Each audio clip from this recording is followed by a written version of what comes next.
Alunos, a professora, satisfação imensa participar aqui mais uma vez do quadro Check-up no rádio e dizer que estamos à disposição para falar de temas relevantes de saúde do idoso. O nosso tema de hoje é fastio em idosos. E aí? Fastio, né? Aquela perda de vontade de se alimentar, perda de vontade da pessoa ingerir alimentos. Aqui na nossa região chamamos fastio, mas é a perda de apetite, né? Idoso ele pode achar que é da idade, a família achar que é da idade. Não, o idoso come menos, o idoso tem menos vontade de comer, doutor.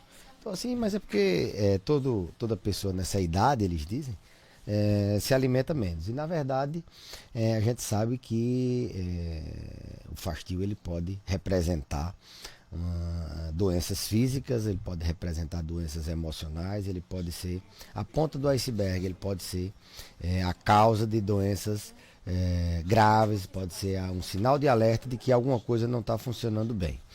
Então, por falar em causas, né, o fastio ele tem diversas causas, não é só porque é da idade, não é só porque está faltando uma vitamina, não. Fastio pode ser, como eu falei, doença física, doença emocional. Das doenças emocionais, eu diria, vou começar por elas, a depressão é a principal causa de perda de apetite das doenças emocionais. Sente quando está triste, isolado,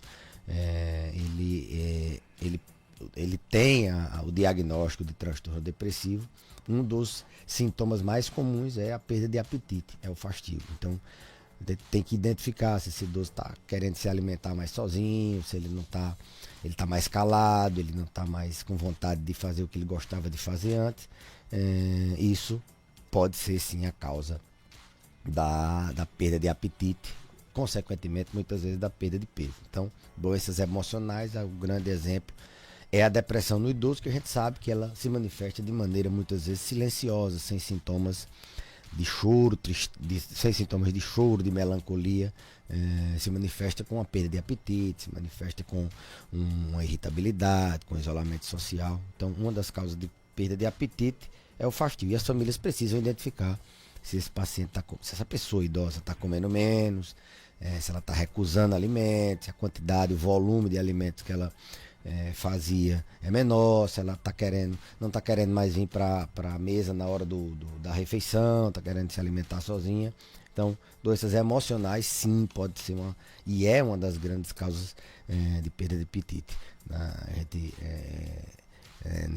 nesses anos aí de trajetória, identificamos muitas depressões com a queixa de apetite. Sempre a gente passar uma vitamina, achando que o problema é uma vitamina, e a gente na avaliação do idoso com perda de apetite, uma avaliação bem mais ampla, a gente tem que investigar as diversas causas, que nós vamos falar mais daqui para frente, e as outras, a gente identifica que o problema, um dos grandes problemas é a depressão. E aí o idoso trata, sem precisar de estar tomando vitamina, trata a depressão, fastio, o apetite volta ao normal. Medicamentos também, seguindo aqui as causas de perda de apetite, alguns medicamentos eles podem sim causar perda de apetite, eles podem diminuir o apetite. Então, idoso que está tomando medicamento e depois desse medicamento ele está comendo menos, tá se alimentando mesmo, a família e o próprio idoso deve ficar atento. Será que não pode ser desse medicamento? Eu volto a reforçar aqui no programa, como já falei diversas vezes, todo medicamento prescrito e qualquer sintoma novo depois de um medicamento novo, seja natural, seja medicamento que comprou na farmácia sem prescrição médica, a culpa é do medicamento até que se prove o contrário. Alguns medicamentos às vezes realmente são julgados como a causa e às vezes não é, mas a gente tem essa máxima de qualquer sintoma novo, se entrou medicamento novo, pode ser medicamento. E alguns medicamentos às vezes até que o paciente está usando cronicamente e atravessa um período que ele está perdendo o apetite, porque a perda de apetite também ela pode ser ocasionada por mais de uma causa. E é muito mais comum ser a melancolia, ser um apetite, ser uma doença, duas, três causas, e naquele momento aquele medicamento está contribuindo, está potencializando a perda de apetite. E às vezes a gente tira por um tempo, a gente substitui por algum outro medicamento, medicamentos para diabetes, medicamentos às vezes para demência, eles podem causar perda de apetite, para diversas outras doenças, são inúmeros os medicamentos que podem contribuir com a perda de apetite. Falamos de sintomas emocionais, medicamentos, doenças, desde doenças da cavidade oral, né? Paciente que tem uma prótese mal ajustada, ele tem um dente, alguns dentes em mau estado de conservação.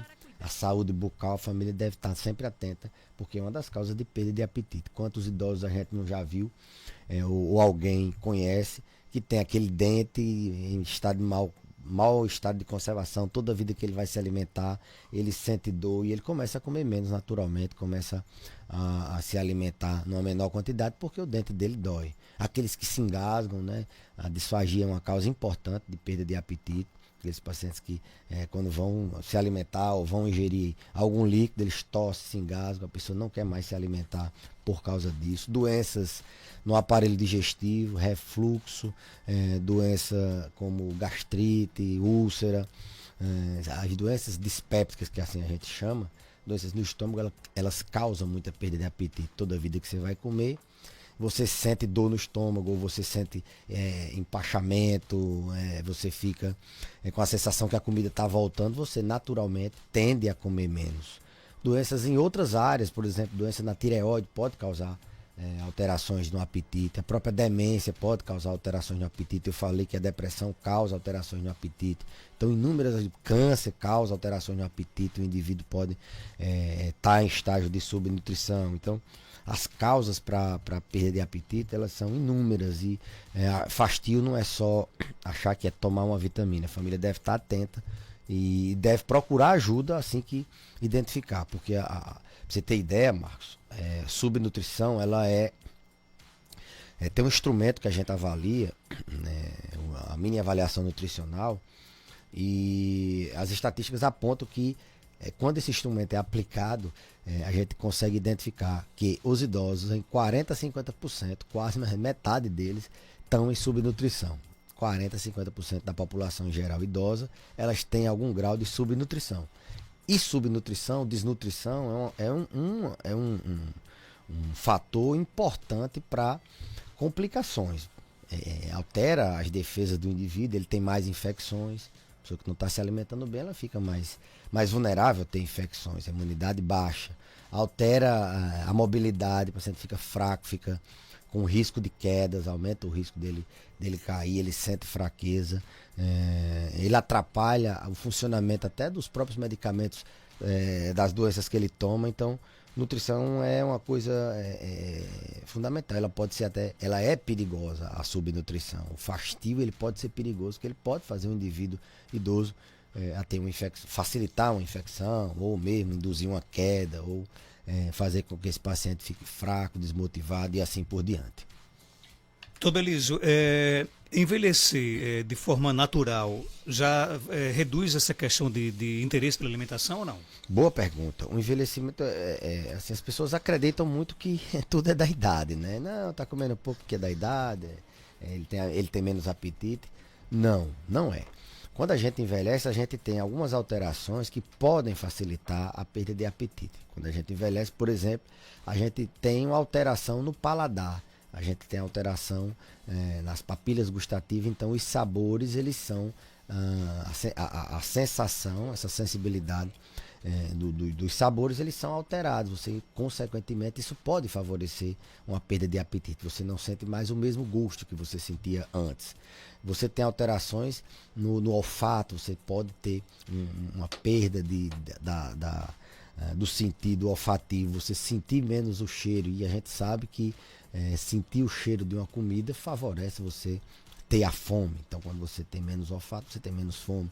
O idoso, ele tem uma tendência também a gastar menos energia, ele tem a tendência a se movimentar menos, tem uma mobilidade reduzida, e isso faz com que ele não tenha fome. Se você não gasta energia, você tem menos fome. O idoso enxerga menos, então o fato dele enxergar menos, a capacidade dele ver aquele alimento, aquela refeição colorida e aquilo despertar apetite, pode favorecer ele ter uma perda de apetite. Mas não é a causa, não é a principal causa. Isso favorece, isso deixa o indivíduo mais vulnerável a ter perda de apetite. mas jogar a culpa nessas causas que são inerentes ao envelhecimento é muito rasteiro, e isso não resolve o problema das pessoas que vão envelhecendo e tem fastio, tem perda de apetite. Não é por causa da idade. Aqui no nosso WhatsApp, 99205-3030, ouvinte pergunta: a cultura daqui faz o ser humano chegar à terceira idade doente. Beber álcool, fumar, perder sono, comer errado durante o transcorrer da vida. Você concorda com o João Medeiros? Sim, o que a gente colhe na velhice é o que a gente planta em idades mais jovens, né? Eu sempre digo, a gente tem que, enquanto não chega na velhice, a gente tem que plantar, a gente tem que acumular capital em saúde. É como uma poupança mesmo. Você não acumula, às vezes poupa ali, faz uma poupança, paga o INSS para que você lá na frente possa usufruir de uma vida financeira mais tranquila. Da mesma forma é a saúde. Você fazendo o seu capital de saúde, fazendo o contrário do que ele disse aí, evitando tabagismo, evitando sedentarismo, evitando alimentação não adequada, procurando dormir de qualidade, dormir com qualidade, procurando controlar o estresse, procurando ter propósito na vida, ter sentido à vida, ter lazer, ter atividades prazerosas, procurando se socializar, ter amigos, se relacionar bem no ambiente de trabalho, se relacionar bem na comunidade.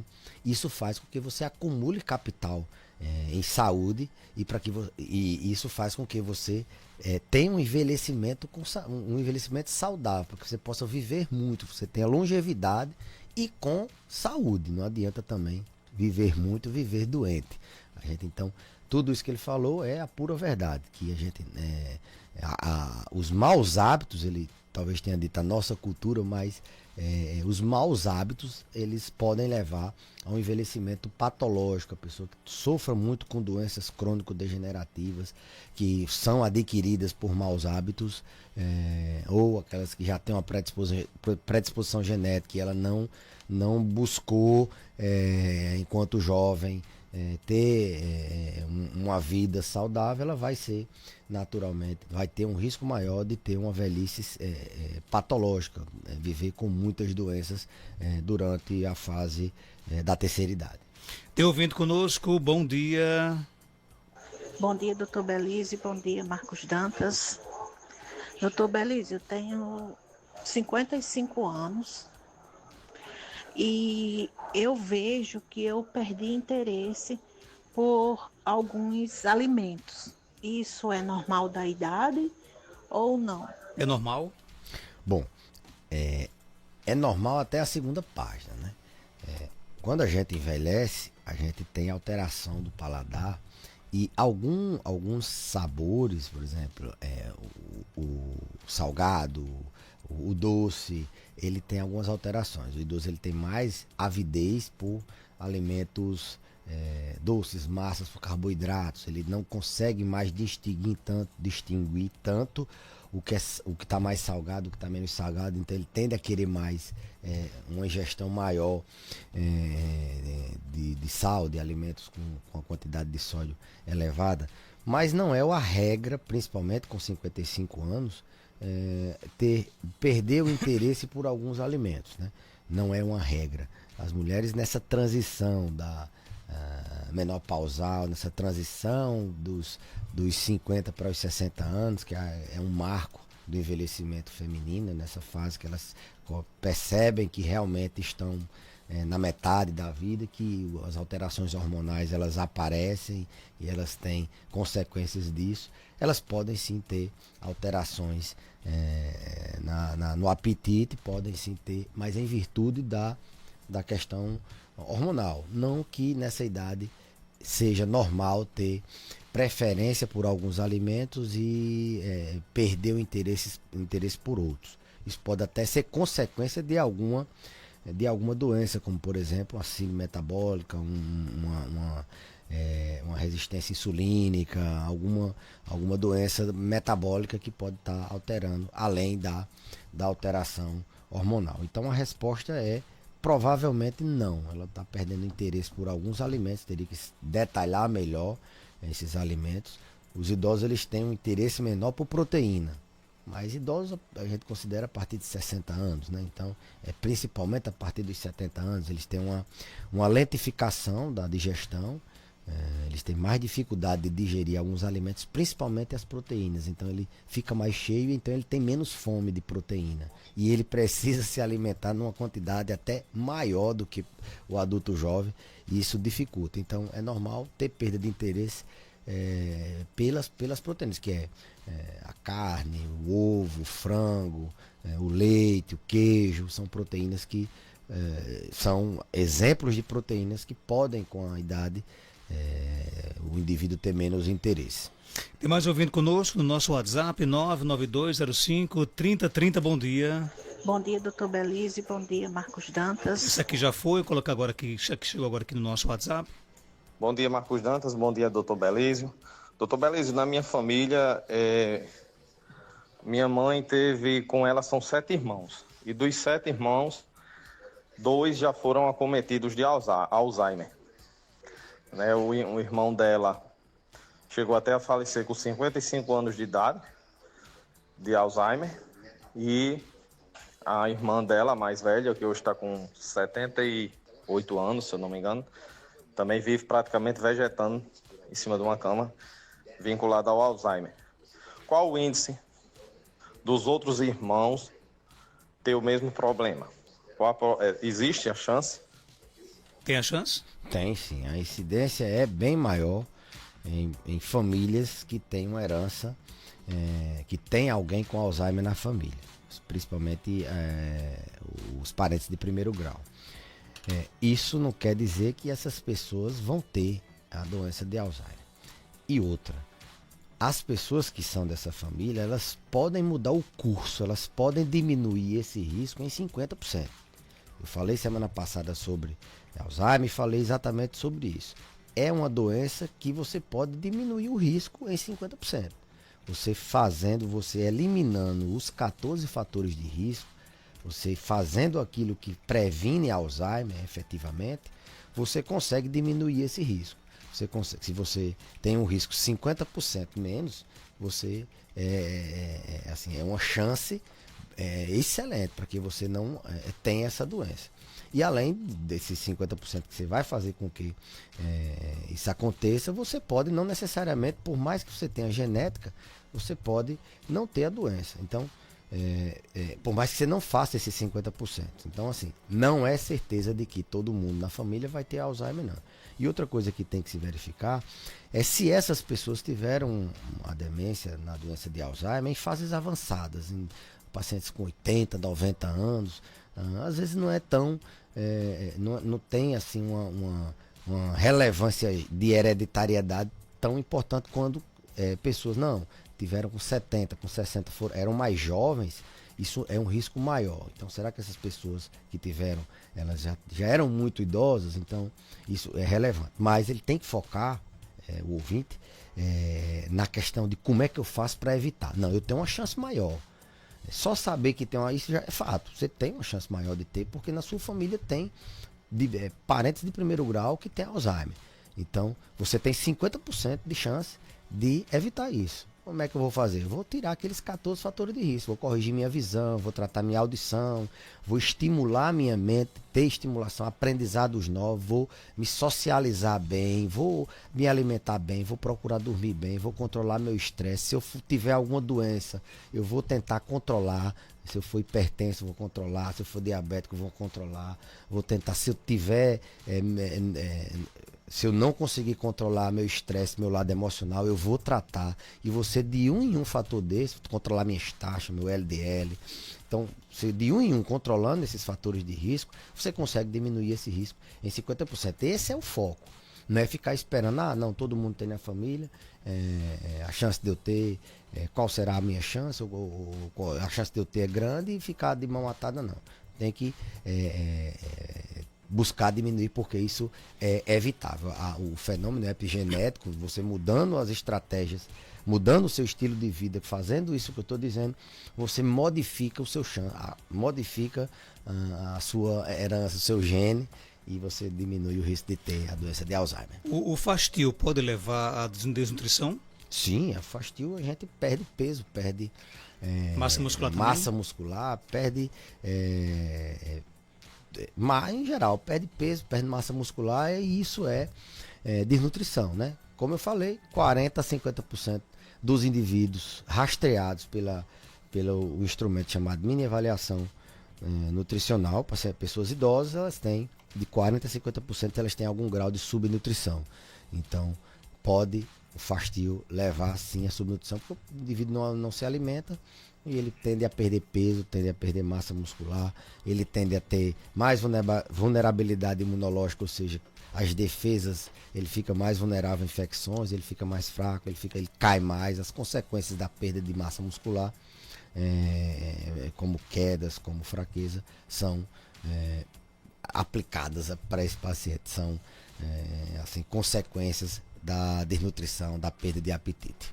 O ouvinte quer saber aqui se usar suplementos naturais, alimentares, pode reduzir o fastio? Não. Suplementos, eles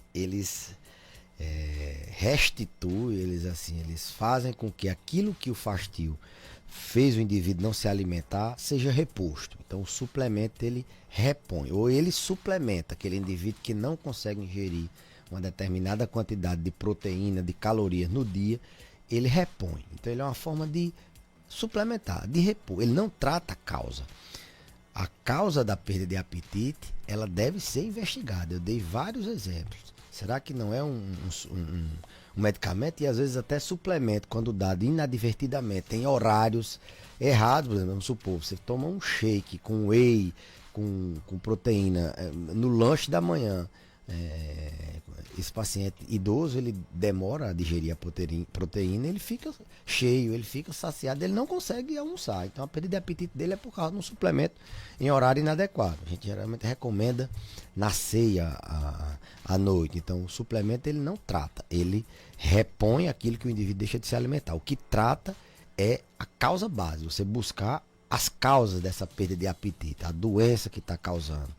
Ajustar o dente, tirar o remédio que dá perda de apetite, pedir para ele se movimentar mais para ele ter fome, tratar o estômago dele, tratar a depressão, tratar a demência e assim por diante. Tem várias as causas e a gente tem que tratar as causas para poder repor o apetite dele, para ele voltar a comer feijão, arroz, carne, voltar a comer normal. Suplemento é quando a gente tem uma indicação, né, para sair suplementando, tentando tratar a causa não. Você vai estar ali repondo que aquele indivíduo não está conseguindo se alimentar e a gente prescreve muito suplemento na abordagem da perda de apetite, porque a causa vai ser tratada nos próximos dias, próximas semanas. Então daqui que aquele indivíduo consiga estar se alimentando bem, a gente usa o suplemento. Mas a gente usa juntamente com o profissional da nutrição, ele calcula, ele usa o suplemento na dose certa, no horário certo, para que aquele suplemento possa repor, enquanto aquele indivíduo não repõe, aquele indivíduo não restaura o apetite normal dele. Tem mais perguntas no nosso WhatsApp, vamos lá, bom dia. Bom dia, Marcos, bom dia, doutor Belise. Doutor, eu gostaria de saber o porquê que o meu colesterol ultimamente está subindo. Há 3 meses atrás, eu não tinha problema algum, né, com minhas taxas, nem problema de pressão. Eu tenho 56 anos. Aí há 3 meses atrás, de um nada minha pressão subiu, né, descontrolou. Fui acometida a ficar tomando remédio, viu? Fui premiada há 3 meses atrás. E o meu colesterol deu 265. Aí fui ao médico, ela pediu para que com 3 meses eu repetisse o exame. Repeti, né?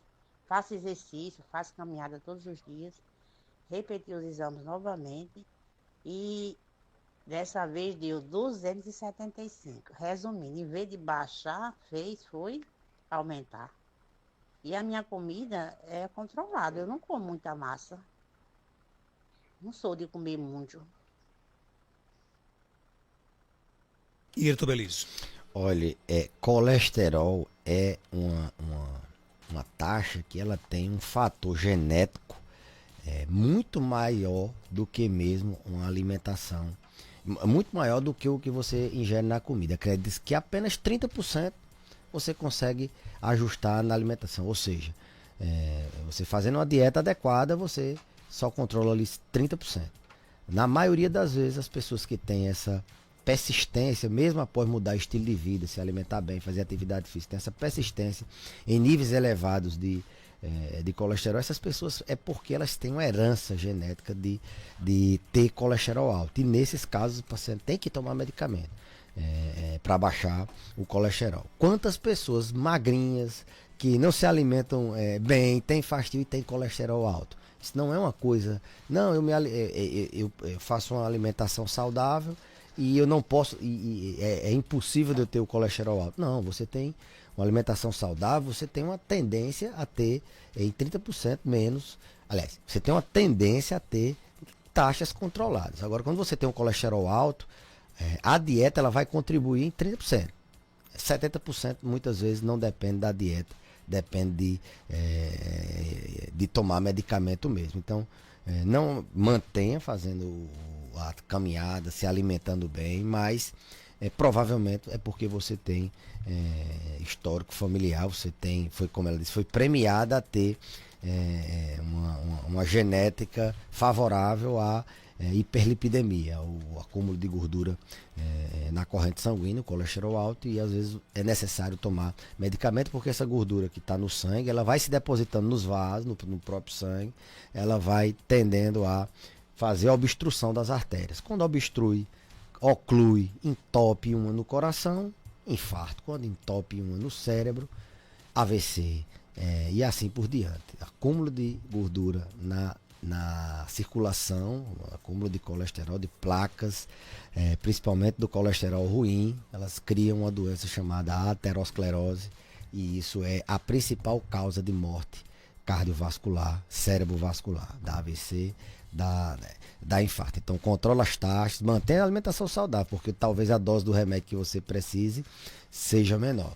Então, isso é provavelmente genético. Como eu falei, essas pessoas acima na transição menopausal, as mulheres, 50, 60 anos, as alterações hormonais também favorecem alterações metabólicas. Você tem mais tendência a ter níveis elevados de glicemia, de colesterol. Isso pode ser um fator predisponente, mas não vá se frustrar, achar que o laboratório está errado, ou achar que você é diferente de outras pessoas. Não, provavelmente você tem uma herança genética e talvez você tenha que tomar remédio mesmo. Doutor Elísio, obrigado pela sua participação. Eu que agradeço, Marcos, até a próxima semana, se Deus quiser. 7h53, já a gente volta com mais informações.